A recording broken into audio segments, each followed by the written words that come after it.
17 Regencia y espionaje. Regis apretó la mano de Bruenor, y fijó la mirada en su amigo, al mismo tiempo que se preguntaba, si sería esa la última vez que vería con vida al monarca de los enanos. La respiración de Bruenor parecía más débil que nunca, y el color de su tez era grisáceo, como si su rostro fuese de piedra. Stumpet y Cordio ya le habían dicho que no parecía que la situación fuera a durar mucho más, lo que en esos momentos resultaba evidente. Hay una cosa que te debo, musitó el alfin, que tenía un nudo en la garganta, que sepas que todos te lo debemos. Mitrilaj sabrá mantenerse firme en tu ausencia. No pienso permitir que tu ciudad caiga en manos del enemigo. El alfin apretó la mano del señor de Mitrilaj y la estrechó contra su pecho. Al advertir que el pecho de Bruenor estaba inmóvil por completo, por un momento, pensó que por fin se había rendido a la muerte. Pero en ese instante, Bruenor respiró de nuevo. Todavía no se había rendido. Regis apretó la mano del enano con fuerza, y se marchó de la habitación, mientras hacía esfuerzos desesperados por no dejarse vencer por la emoción. El halfling caminó con rapidez por los túneles, consciente de que llegaba tarde a su cita con Galenfirth de Nesme. Todavía no estaba seguro de la respuesta que daría al curtido guerrero. ¿Qué auxilio podía ofrecerle cuando Mitrilaj se encontraba en tan serios apuros? La puerta oriental había sido sellada. Los enanos habían bloqueado incluso los túneles que había tras la puerta para asegurarse de que todo enemigo que intentara irrumpir en la ciudadela tendría que abrirse paso a través de más de 6 metros de piedras. Las noticias que llegaban del norte no eran demasiado prometedoras, pues Banach Buenaforja les había hecho saber que ignoraba por cuánto tiempo sería capaz de resistir en su posición. Los gigantes estaban construyendo unas catapultas enormes en el cerro occidental. Y Banach se temía que sus muchachos muy pronto iban a verse sometidos a otra prueba terrible. Banach había pedido a Regis que trasladara al norte los efectivos dispuestos en el extremo occidental del Valle del Guardián con intención de sofocar aquel nido de artillería situado al oeste, pero su petición venía incondicional, si tal cosa era posible. El propio Banach, a pesar de lo precario de su situación, entendía el peligro que encerraba una medida así. Amén de exponer a uno de sus 2 ejércitos de la superficie a una situación potencialmente devastadora, Regis se arriesgaba a dejar expedito el camino a la puerta occidental de Mitrilaj. A todo esto, Nesme estaba sitiada en el caso de que no hubiera sido conquistada ya, de forma que el halfling tenía que proteger el acceso occidental a Mitrilaj de cuantos enemigos pudieran llegar desde el sur. Los problemas se agolpaban en la mente del halfling, improvisado regente de Mitrilaj. Regis apenas sabía dónde tenía la cabeza, y de hecho, cuanto en verdad le apetecía era disfrutar de una gran comilona y tumbarse en una cama caliente, sin atender a otras decisiones que la de escoger el desayuno de la mañana siguiente. Con tan pesadas responsabilidades sobre sus estrechos hombros, Regis siguió su camino, no sin antes dedicar una última mirada a la habitación iluminada por las velas en la que yacía el rey Bruenor, y recordar cuánto acababa de prometer al rey agonizante. Regis, al momento, enderezó su cuerpecillo, espoleado por su sentido del deber. Su promesa no había sido hecha al buen Tuntún. Era lo mínimo que le debía a Bruenor. Lo primero es lo primero, se dijo Regis, mientras se dirigía al encuentro de Galenfirth. El humano lo estaba esperando en una sala de audiencias, de menor tamaño y más recogida que la imponente sala del trono. En la estancia, había 3 cómodos sillones de anchos respaldos dispuestos sobre una gruesa alfombra decorada con la jarra de cerveza espumosa que era el emblema del clan Batleamer, y situados frente al cálido fuego que ardía en un gran hogar de piedra. A pesar de lo acogedor de la habitación, Galenfirth estaba paseándose nerviosamente con las manos en la espalda y los ojos clavados en el suelo. Regis se dijo que aquel hombre estaba hecho un manojo de nervios. «Es un placer volver a verte, Galenfirth de Nesme», saludó el halfling al entrar en la estancia. «Disculpa mi tardanza, pero hay un sinfín de problemas urgentes que reclaman mi atención».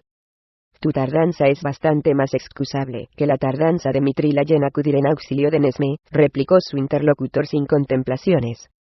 Regis suspiró, pasó junto a Galen, y se dejó caer en uno de los sillones. Como quiera que el guerrero no mostraba intención de acomodarse a su lado, el halfling señaló al sillón que tenía delante, junto al fuego del hogar. «¿Qué es lo que tú propones?», preguntó Regis mientras Galen por fin tomaba asiento. que envíes un ejército de enanos en socorro de Nesme. Que salves mi ciudad, y nos ayudes a devolver a los trolls a su región de aguas pestilentes. Y cuando este ejército se marche al sur y un ejército todavía mayor de orcos y gigantes salga en su persecución, ¿qué haremos, entonces? Razonó Regis. Porque eso es precisamente lo que sucederá. Los orcos nos acosan desde el norte, y nos han forzado a cerrar la puerta oriental de Mithril. Me imagino que estás al corriente de ello. Cuento con una columna en lo alto de la montaña que hay al norte del Valle del Guardián. Una columna que a diario tiene que vérselas con nuestros enemigos orcos. Pero si son ciertos los informes que me han llegado sobre la envergadura del ejército hostil que se acerca por el este, me temo que mis guerreros muy pronto se verán obligados a abandonar sus posiciones defensivas. Yo diría que no acabas de hacerte cargo de la situación en que nos encontramos, añadió el alfín. Galenfirth guardaba silencio con el rostro sombrío. Si Nesme ha sido atacada recientemente, no es por casualidad, indicó Regis. Las fuerzas enemigas al sur y al norte están operando de forma coordinada. Eso es imposible. ¿No sabes por qué nos vimos obligados a cerrar la puerta oriental de Mithril? No, y tampoco me. Porque los defensores de esa puerta se vieron sorprendidos por una fuerza combinada de gigantes y orcos del norte, y trolls llegados del sur, cortó Regis. Galen se quedó boquiabierto. Se diría que nuestros enemigos comunes se proponen conquistar la región entera, desde el sur Brinanesme, y desde los páramos eternos a la columna del mundo, añadió Regis. En consecuencia, Mithril y Nesme se encuentran abandonadas a su suerte, a no ser que pidamos ayuda a las regiones vecinas. En ese caso, reconoces que tenemos que unirnos a Galen. ¿Entiendes que es preciso enviar un ejército a Nesme? Sí, respondió Regis. Sí, y no agregó. Me parece que es fundamental que operemos de forma coordinada, pero también creo que vuestro propósito de resistir en Nesme es poco realista. Mithril sí que resistirá, pero cuanto se extiende más allá de nuestras puertas es terreno perdido. O muy pronto lo será. ¿Qué necedades me estás diciendo?, exclamó Galenfirth, levantándose de su asiento con un destello iracundo en la mirada. Nos proponemos defender cada palmo de terreno, indicó Regis, sin alterarse en lo más mínimo. Y cuando no podamos más, nos retiraremos a los túneles de Mithril, cuya defensa es factible. En los túneles estaremos en contacto con la ciudad de la Felvar. Los túneles serán nuestro medio de comunicación con el mundo exterior. En los túneles seguiremos pidiendo ayuda a Luna Plateada y Sundabar. De hecho, ya he enviado emisarios por los corredores con la misión de ponerse en contacto con la dama Alustriel de Luna Plateada y los comandantes de Sundabar. En los túneles sabremos resistir el acoso de nuestros monstruosos enemigos. Mientras mi gente sigue muriendo. Escupió Galenfirth. No, contestó Regis. No, si podemos ayudarlos. Desde tu llegada, he enviado a distintos montaraces por los túneles con intención de que exploren la comarca que se extiende al suroeste, para ver si hay forma de llegar hasta Nesme. Sé que estos montaraces han estado avanzando a buen ritmo, y es probable que salgan a la superficie bastante cerca de tu ciudad, y puedan unirse a los tuyos. En tal caso, envía un ejército a Nesme, y ayúdanos a poner en fuga a los trolls. Enviaré los efectivos que pueda, pero me temo que serán bastantes menos de los necesarios para cumplir con ese objetivo que te propones. ¿Y entonces, qué?, preguntó el guerrero, que, repentinamente hundido, se dejó caer otra vez en su asiento. En silencio, Galenfirth se llevó la mano a la barbilla, y observó, pensativo, las llamas del hogar. Lo principal es que nos pongamos en contacto con tu gente. Entonces, veremos de qué forma podemos ser útiles, explicó Regis. Si la opción es viable, lucharemos a su lado, y si no lo es, o si deja de serlo, nos retiraremos con los tuyos a la Antípoda Oscura, y volveremos a Mithril. Aunque mis enanos no están en disposición de derrotar al enemigo en la superficie, no tengo dudas de que sabrán resistir bien en los túneles. Galenfirth no respondió. Sus ojos seguían fijos en el fuego. Ojalá pudiera hacer más, añadió Regis. Ojalá pudiera salir de Mithril y hacer frente a los trolls en el sur. Pero no puedo hacerlo, y eso es algo que tienes que entender. Tras una larga pausa, Galen se volvió hacia Regis. Su expresión era más calmada. ¿De veras piensas que los orcos y los gigantes se han aliado con los troyes de los páramos? Lo sucedido en la puerta oriental así lo indica, contestó el alfin. En ese caso, mi pueblo se encuentra en verdadero peligro, apuntó Galen. Si los troyos cuentan con los suficientes efectivos para enviar una columna a tan lejana distancia de sus dominios. Por eso mismo, no perdamos más tiempo, indicó Regis, quien rebuscó en un bolsillo de su jubón hasta dar con un pergamino enrollado, que entregó a su interlocutor. Dirígete a la ciudad subterránea, y dáselo a Taskman-Bellows. La expedición está terminando de aprovisionarse, y hoy mismo se pondrá en camino. Galenfirth guardó silencio un momento, fijó la vista en el pergamino, y volvió a mirar a Regis. Por fin, sin añadir palabra, se levantó del asiento, y asintió con la cabeza. Regis se dijo que se hacía cargo de la situación, por mucho que no acabara de estar de acuerdo con él. Galenfirth esbozó una ligera reverencia, y se marchó de la estancia. El alfling suspiró, pensando que tenía un problema menos del que ocuparse. Regis se arrellanó en su asiento, pero antes de que pudiera terminar de relajarse, un puño llamó a la puerta de improviso. Adelante, invitó, pensando que se trataría otra vez de Galenfirth. La puerta se abrió, y en la habitación entró un enano cubierto de hollín, cuyo nombre era Mikael Ironforge. Tenía la reputación de ser uno de los mejores herreros de Mithril. Tan sucio venía que el color de sus barbas anchas y cortas, se suponía que rojizas, era imposible de precisar a simple vista.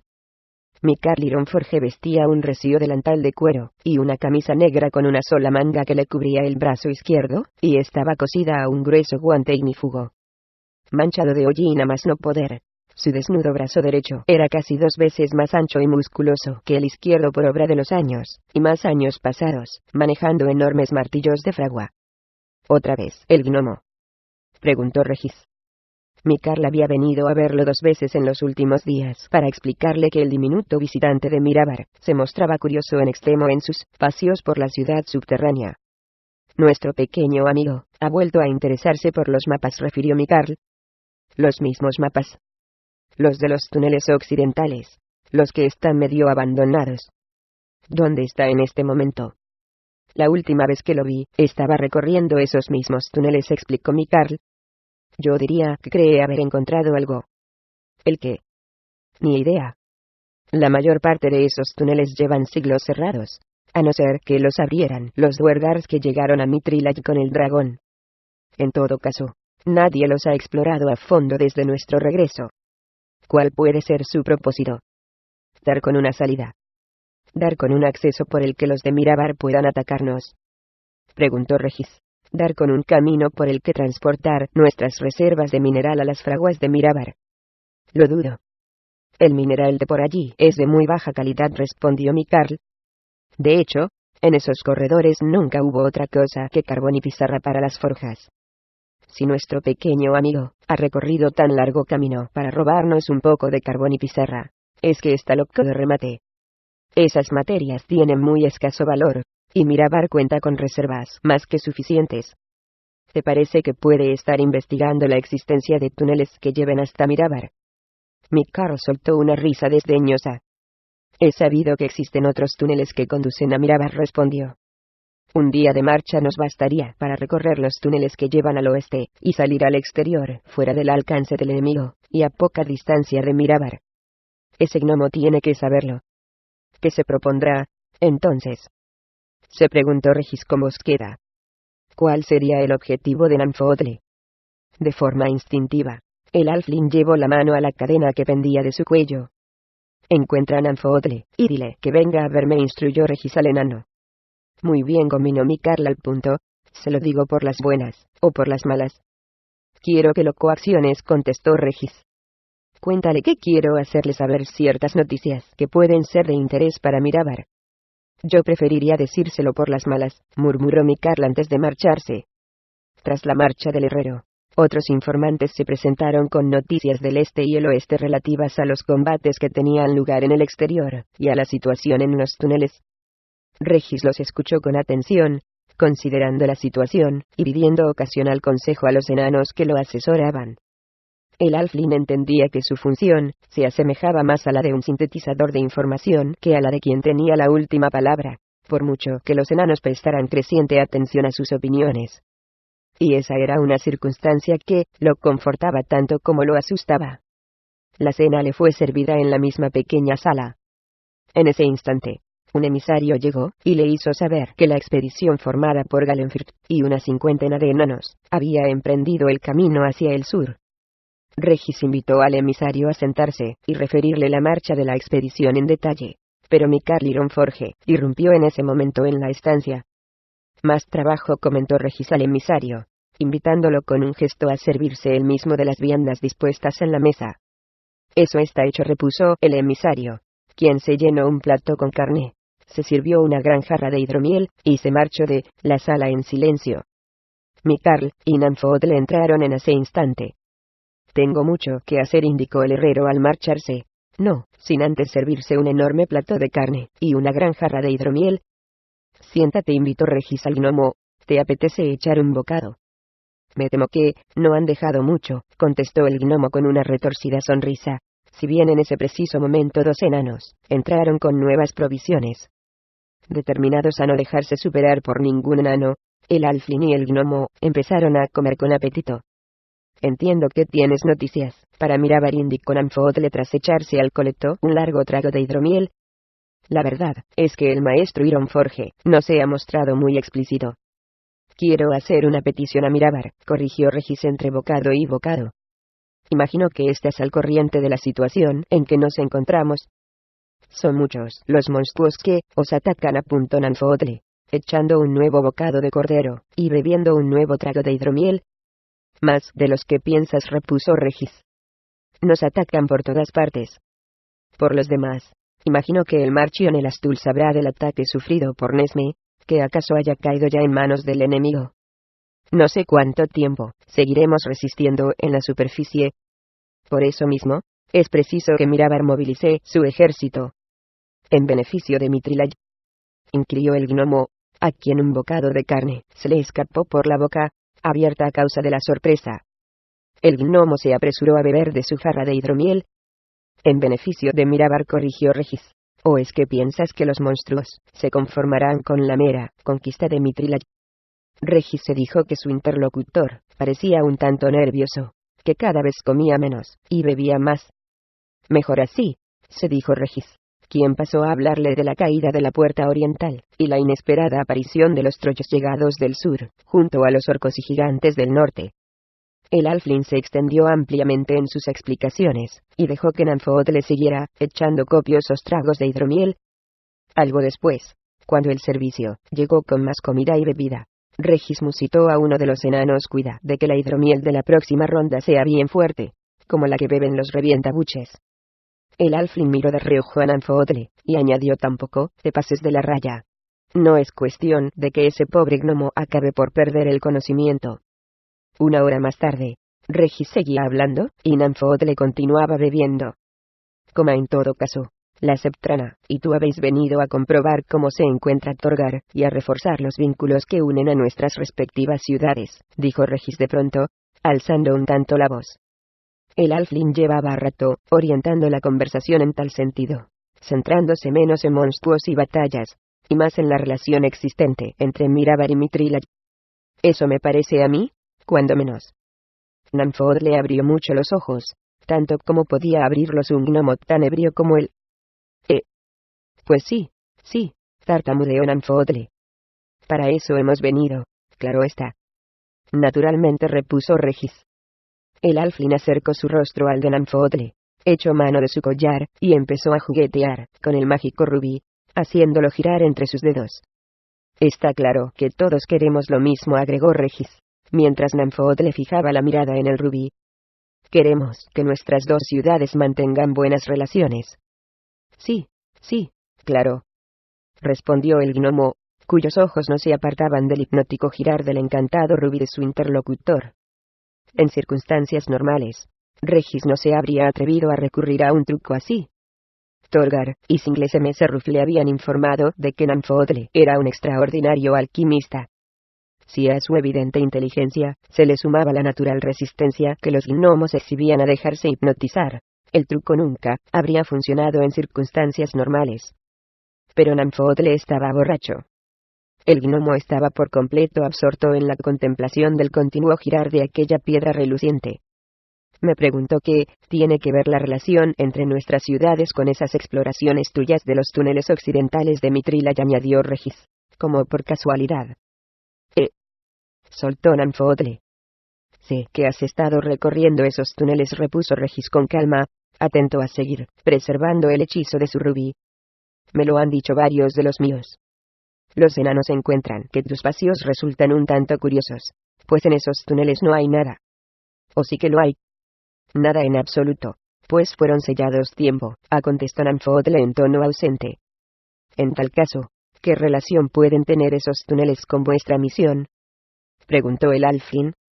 ¿Por qué, al fin y al cabo, vinisteis a ver a Torgar, o no? Y a mejorar la relación entre Mirabar y Mitrila, claro está. Namfotle soltó una risita desdeñosa, y meneó la cabeza. Ojalá se tratara de eso, apuntó. Regis hizo un esfuerzo por mantener la calma. Haciendo girar otra vez el rubí, el Alfling mostró un fingido entusiasmo. Naturalmente. Ojalá se tratara de eso, exclamó.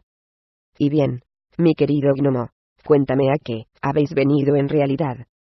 A Sudra Stargleam se le erizaron los cabellos de forma más bien inexplicable cuando un enano la informó de que su amigo llevaba más de 2 horas reunido con el regente Regis. La Septrana echó a caminar con rapidez por los pasillos, sintiéndose víctima de un creciente desasosiego. Y sin embargo, ¿a qué venía tanto nerviosismo? ¿Acaso Namfotle no era un compañero fiable? Sudra, por fin, llegó a una antesala en la que 3 enanos estaban montando guardia armados hasta los dientes. ¡Ah! Adelante, saludó el primero de ellos, invitándola a entrar en la estancia contigua. Un segundo enano le abrió la puerta. Sudra oyó que unas risas llegaban del interior, y vio el resplandor de un cálido fuego que ardía en el hogar. Con todo, algo en su interior le impedía tranquilizarse. Allí había gato encerrado. La mujer se acercó a la puerta, y vio que Namfotle estaba riendo con expresión estúpida en un sillón, a pocos pasos de Regis, que estaba sentado unos pasos frente a él, con el rostro algo más serio, y el brazo todavía en cabestrillo. Es estupendo volver a verte. Septrana Sudra saludó el Alfling, invitándola con un gesto a ocupar el sillón vacío. Sudra entró en la estancia, y dio un respingo cuando la puerta se cerró con fuerza a sus espaldas. Namfotle y yo estábamos hablando del estado de la relación que mantienen nuestras respectivas ciudades, explicó Regis, quien de nuevo invitó a sentarse a la inmóvil Septrana. Sudra apenas si oyó esas palabras, pues su atención estaba fija en la extraña decoración de la sala. 3 de sus paredes estaban ornadas con tapices colgantes, y a la mujer no se le escapaba que los tapices exhibían unos curiosos abultamientos. Lo que era más, de sus extremos inferiores emergían las puntas de varios pares de botas. La Septrana volvió su mirada hacia Regis. Convendrás conmigo en que tal relación es cuando menos peculiar, añadió el Alfling con un deje de ironía en la voz. Todos esperamos reforzarla, respondió Sudra, cuyos ojos no se apartaban del ebrio Namfotle. ¿Eso dirías?, inquirió Regis. Sudra se volvió hacia él. ¿Te parece que la adulteración del mineral de Mitrila es el mejor medio de reforzar una relación?, preguntó el Alfling, echando mano de un saquito de piel que arrojó a los pies de Sudra. La Septrana se agachó y lo recogió. Sabía perfectamente lo que había en el interior, la solución corrosiva elaborada por Namfotle. Sudra volvió el rostro hacia el gnomo, quien estalló en unas estrepitosas carcajadas que a punto estuvieron de hacerle caer de su sillón. Mi nuevo amigo Namfotle me lo ha contado todo, indicó Regis. El Alfling chasqueó los dedos.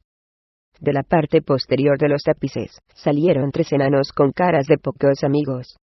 La puerta se abrió en ese momento a espaldas de Sudra, quien comprendió que los otros 3 enanos acababan de cortarle la retirada. Namfotle me ha contado que el Marchion os ha encomendado el sabotaje de nuestra producción de mineral, repuso Regis.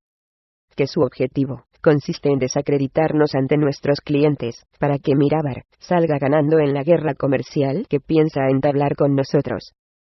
Sudra denegó repetidamente con la cabeza. Tienes que entender que... Apuntó. ¿Entender?, interrumpió Regis. que nos veamos con un metal de ínfima calidad en las manos cuando tenemos que hacer frente al asalto de los orcos. ¿Qué es lo que tengo que entender, Septranasudra? Que no sabíamos que estabais en guerra. Soltó ella. Ya. Y por esa razón, vuestro espionaje carece de importancia. Observó el halfling con sarcasmo. No. Tenéis que entender cuál es el carácter del Marchion el Astul, trató de explicar Sudra, quien se acercó a Nanfootli, cuyos hombros rodeó con el brazo en gesto aparentemente casual. Así es el Marchion el Astul tiene miedo de Mitrilaj, motivo por el que nos ordenó venir aquí, para comprobar si Torgar estaba revelando los secretos de Mirabar. Reconocerás que Mitrilaj ha obtenido una inesperada ventaja en nuestro enfrentamiento comercial después de que 400 de nuestros enanos desertaran de Mirabar para unirse a vuestras filas. Una ventaja que resulta irrelevante cuando nos vemos sometidos al masivo asalto de los orcos. Nosotros no sabíamos nada de todo esto. Sudra respiró con fuerza, y agregó: de hecho, dudo mucho de que Nanfootli, o yo misma, hubiéramos osado causaros daño alguno incluso en tiempo de paz. Ni a él ni a mí nos gustan las tácticas del Marchion, como tampoco nos gusta la ojeriza que le tiene al rey Bruenor y a Mitrilaj. Nosotros somos partidarios de arreglar las cosas pacíficamente. Eso me lo dices ahora, interrumpió Regis. Sudra cerró los ojos, suspiró con fuerza, y empezó a murmurar unas palabras en voz baja. Prendedlos a ambos, y encerradlos. Por separado instruyó Regis a los enanos. Los 6 enanos dieron un paso hacia los 2 de Mirabar, si bien estos, de pronto, desaparecieron como por ensalmo. La puerta, exclamó Regis, y el enano más próximo se apresuró a cerrarla de golpe. Sudra y Nanfootli, cuya expresión era de asombro absoluto, aparecieron en el extremo opuesto de la estancia. Entre rugidos de furia, los enanos se lanzaron al instante a por ellos. Los 2 de Mirabar de nuevo se esfumaron en el aire, para reaparecer un momento después, frente al fuego del hogar. Otra vez está recurriendo a sus hechizos. Detenedla, exclamó Regis. Que no os sorprendan con bolas de fuego, advirtió el enano situado junto a la puerta. El enano abrió la puerta de golpe. Sudra y Nanfootli aparecieron de pronto al otro lado. Atónito, el enano dio un paso atrás, y soltó un aullido colérico. Sudra agarró del brazo a Nanfootli, que seguía riéndose estúpidamente. Ambos echaron a correr por la antesala y el pasillo, seguidos de cerca por los enanos. Maldito gnomo. Si serás tonto, regañaba Sudra, sin que Nanfootli por ello dejara de reír. Con Nanfootli en brazos, y seguida a poca distancia por los enanos, Sudra cruzó una puerta, que al momento cerró y aseguró con el pestillo. Tras salir a un nuevo pasillo, los 2 fugitivos corrieron hacia la puerta occidental, mientras a su alrededor brotaban continuos gritos de alarma. Los enanos no tardaron en localizarlos otra vez. Sus gritos resonaban en todo pasillo por el que se aventuraban. Por fin, los 2 fugitivos enfilaron el largo corredor principal que llevaba a una gran sala ornada con las estatuas de los soberanos de Mitrilaj. Tras cruzar la sala a todo correr, bajaron por una escalera que conducía a una estancia de menor tamaño, iluminada por los últimos rayos de luz solar que entraban por las grandes puertas occidentales. Las puertas no tardarán en ser cerradas, se dijo Sudra, pues los enanos ya se aprestaban a moverlas. Nos están acorralando, observó Nanfootli con una risita. Prepárate a ser torturada hasta la muerte. No digas majaderías. Cerrarás el pico de una vez. La Septrana miró a su alrededor, y, en el último momento, arrastró a Nanfootli a la penumbra que había tras la estatua más próxima. Justo a tiempo, pues un grupo de enanos apareció corriendo por detrás en el instante preciso en que acababan de ocultarse. Cerrad bien las puertas, exhortaban a sus compañeros, que no escape nadie. Nanfootli ya iba a soltar cualquier nadería cuando Sudra le tapó la boca con la mano, y lo agarró con fuerza. Haciendo acopio de todo su valor, la Septrana asomó la cabeza, y contempló el panorama. Tras instar otra vez al gnomo a guardar silencio, Sudra empezó a desgranar un nuevo conjuro. Mientras una sorda letanía brotaba de sus labios, las puntas de sus 2 dedos índices adquirieron una tonalidad azul reluciente. Con ellos, la Septrana trazó las líneas de una puerta en el aire. Allí, exclamó una voz, la voz de Regis. Sudra advirtió que el alfil llegaba al frente de un pelotón de enanos, y que acababa de detectarlos. Sin pensárselo dos veces, Sudra agarró a Nanfootle, como si fuera un muñeco, y, en el momento preciso en que el portón occidental de Mitrilaj se cerraba con estrépito, atravesó su propio portal con el gnomo en brazos. La puerta dimensional se cerró a sus espaldas. Sudra suspiró con alivio al comprobar que Nanfootle y ella se encontraban al otro lado de las enormes puertas cerradas, a solas en el Valle del Guardián. «Te las sabes todas», rió Nanfootle. Sudra fulminó con la mirada al imprudente alquimista. «Mucho más de lo que piensas», advirtió. Con el gnomo en brazos, la Septrana se alejó de las puertas, encaminándose a una hondonada en la que las sombras de la noche empezaban a enseñorearse. Una vez allí, Sudra, por fin, se sentó a descansar, no sin dejar antes a Nanfootle en el suelo. Con el ceño fruncido, la Septrana cruzó las piernas sobre el diminuto cuerpecillo del gnomo para inmovilizarlo.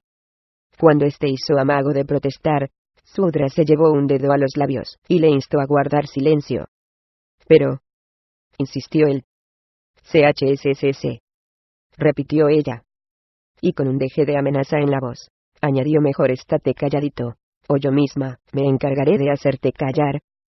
Conozco otros trucos de magia que te sorprenderían». Sus palabras devolvieron a la sobriedad a Nanfootle, quien tragó saliva con nerviosismo, y no añadió ninguna palabra. La noche empezaba a caer sobre el Valle del Guardián. Y Sudra no sabía qué hacer.